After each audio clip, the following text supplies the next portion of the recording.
Hey everyone, I just wanted to make a video today about something that's been on my mind on and off over the past year, and what I've come to take from it and my own personal beliefs. And I don't like talking about spirituality a lot of times because so many people have so many different beliefs. They follow so many different doctrines.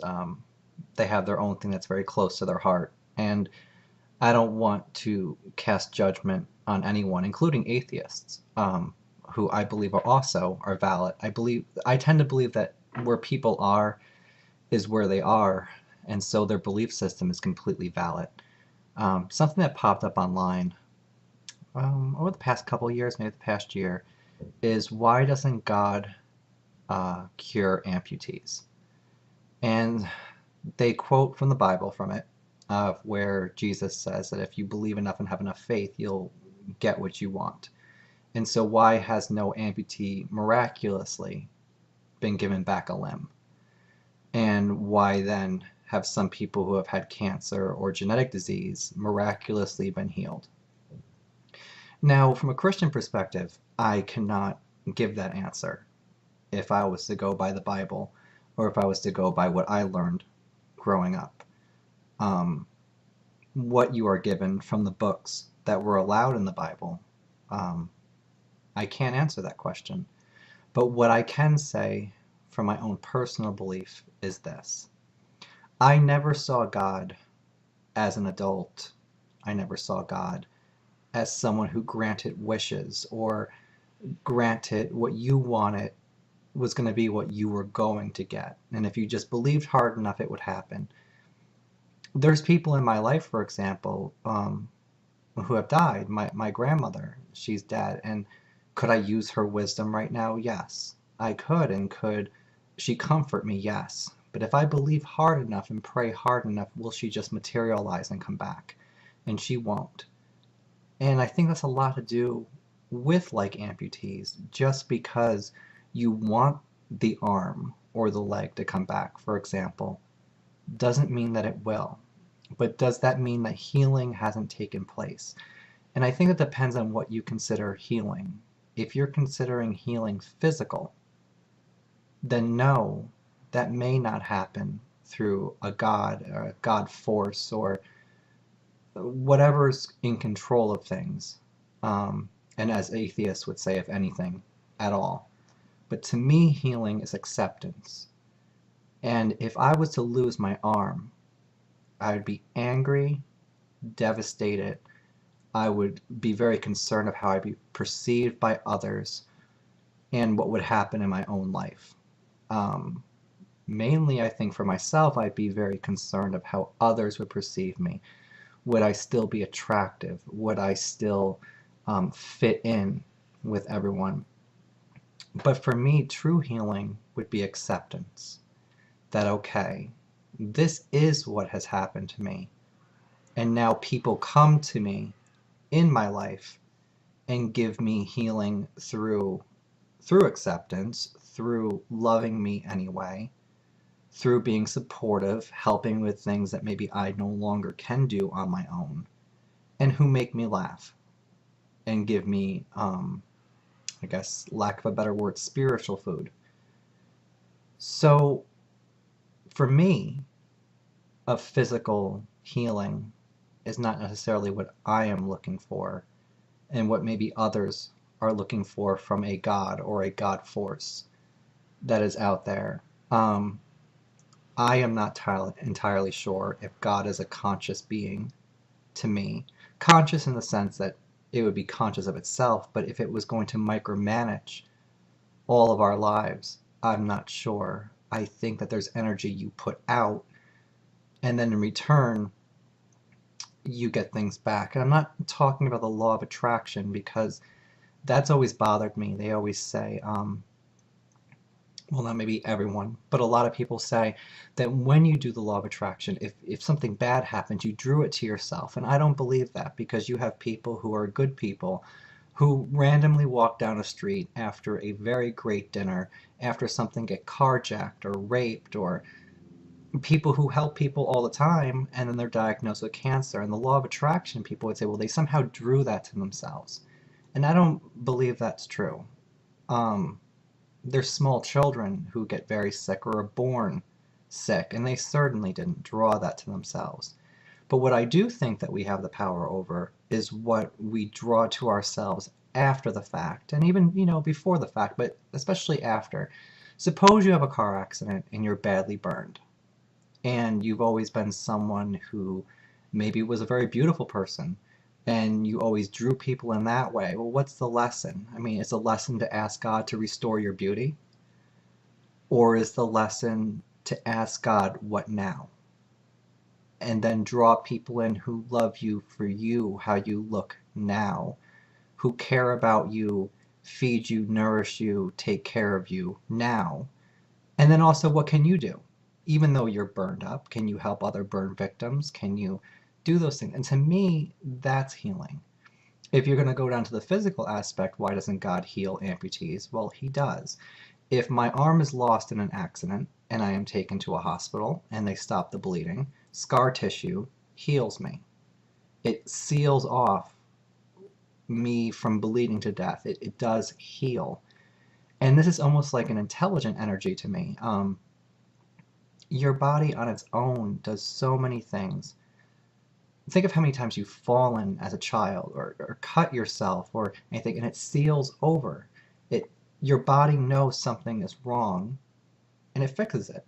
The other thing is with this intelligent healing is where your hair, maybe my own natural hair, if I grew it out, would only go down to my shoulder and stop right here. Somehow, when I cut it off, it will continue to grow back to that length. There's some type of intelligence inside the body that I believe that we don't understand yet. And for atheists, is that God? I don't know. And maybe it's not. Maybe it's just some type of intelligence or some type of law of physics or something that we're unaware of yet. But what I do know is that there is healing outside of physical. And when you do that and you are a comfort to somebody else, that in itself is healing. I can think of a friend of mine who is quadriplegic. He had a diving accident. His neck was broken from about here down. He has no feeling. So he can move his shoulders, but that's about it. I did not know, well, I met him once, but we were not friends before his accident. And I know him now. And he has an electric wheelchair. He has a very hard life. I'm not going to say it's easy. He has nurse aides that come in and out, some good, some bad. Some days he goes hungry when they don't show up. Some days his diaper is not changed. Some days he's miserable. Some days he's nice. Some days he's mean to me, and some days he's not. It really depends on what emotion he's in at the time. But when I look at him, I do not see him as someone different. I acknowledge that he cannot walk. I acknowledge that he tells me that he has dreams where he can, and he wants so badly to walk again, but he will not. Does that mean that someday science, outside of religion, or inspired by God through science, because we don't know what's going on, will someday create something to fix him? Maybe, and maybe not. But what I think is the true blessing, if you were going to talk about God to him, would be the people that come into his life and see him as a person and do not treat him different of, oh, poor you can no longer walk, or the opposite of, I'm disgusted that you are like this and you should have known better. And there's so many judgmental people out there. I think the truth and the true healing is in the middle, where you say in your own mind, this happened to you. You make me laugh. We like the same movies. I like hanging out with you. When you're in a bad mood, I completely understand why you're in a bad mood. I'd be in a worse mood, I'm sure. I don't know why you were chosen or why this random event happened to you, but you make me happy. I know that I make you happy, and we're friends. That to me is healing. Um, I know that they say, well, how come some people pray and they get healing from cancer? Well, to me, maybe God did not directly intervene and say, I'm going to give you a healing from cancer, but all the thousands of other people, I'm not going to give that healing to. That may not be true. Maybe that person instinctually knew where to go, ate certain things that other people did not. Maybe it was just random. maybe their own genetic predisposition, immune system healed them, and they say, oh, well, I was healed by God, when really they were just healed by their own body. And that's okay too, but their own body is part of God. I guess something that's always bothered me is when you have someone that maybe there's a flood and 32 people drown and one person survives and that person's pulled out of the water, and people say, or they say, God saved me. But why didn't he save all those others? And I don't pretend that I'm smart enough to know the answer to that. Luck? Maybe. Um, right place, right time, all the rest wrong place, wrong time. Or maybe what we don't know or what we don't understand as human beings. And maybe I'm wrong, maybe the atheists are right. But maybe what it is those 32 other people who drown had family members that would learn from that experience. And when they did, somewhere 20, 30 years down the road, they ended up meeting someone who lost a loved one in a drowning or lost a loved one, period. And they could share that experience.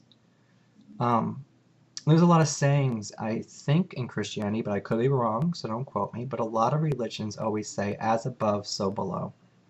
And to me, what I've noticed is if you look at the atom and how things spin around the center of that atom, it looks no different than the actual solar system that we live in. And people want to know, well, how does life end up on planets? Did God do that? Did science, is there some, not science, but is there some other explanation to it? And for me, if you think about it, there's an egg and there's a sperm. And the sperm goes into the egg. Well, if you were to say, okay, as above, so below, now expand it. What happens all the time in space? And there is some scientists that say this now. There's comets, which would be the sperm, and there's planets, which would be the egg. And all the time they're hitting, what chemicals are on those comets? What chemicals are on that planet? And if it takes, what happens? And so that's pretty much all I want to say about that. I don't have the answers. Why does God, not cure amputees? To me, emotionally, spiritually, he does. Physically, not so much. Does God know who I am? Does God know who you are? Does he know that when your foot got stubbed on I don't know, a root of a tree, is he right there? I think he's there, but does he know? Maybe. Maybe not. It could really be a force that we're dealing with, a force that's the same as I know if I pick up my phone right now and drop it, it is going to hit that floor, and no matter what, it's going to hit that floor. So there could be different things in play, and what we call God could be something very natural, something very, I don't know the word or what I'm trying to say, but it could just be. And we're not smart. Believe me, we are not that smart compared to what's happening all around us. There's things that I'm sure go on outside of our own sight spectrum that we can't see. There's things outside of our own ear frequency range that we can't hear. I don't know, and I think a true person who believes in God, and even a true atheist, is willing to say, I don't know. I do not have the answer. It's okay that I don't have the answer. I'm looking for the answer, but I don't know. And that's where I am. I happen to be someone who believes in a God force, that I personally, through my own weakness, through my own fear, through my own faith, may call upon as something to save me. And an atheist may not. But I think that we have more in common than what we have different. And I think when we start getting into doctrine a lot of times, and it's okay to be there where you are now, I am not judging your religion. But I think sometimes you have to think, okay, this is what I believe, this is what they believe. Where is that middle ground? What would God want me to do? Or as an atheist, what would a rational person do to find this middle ground? And I guess that's my answer as to why doesn't God heal amputees? The answer is, I don't know, but I still have faith. allowed in the Bible? Um, I can't answer that question.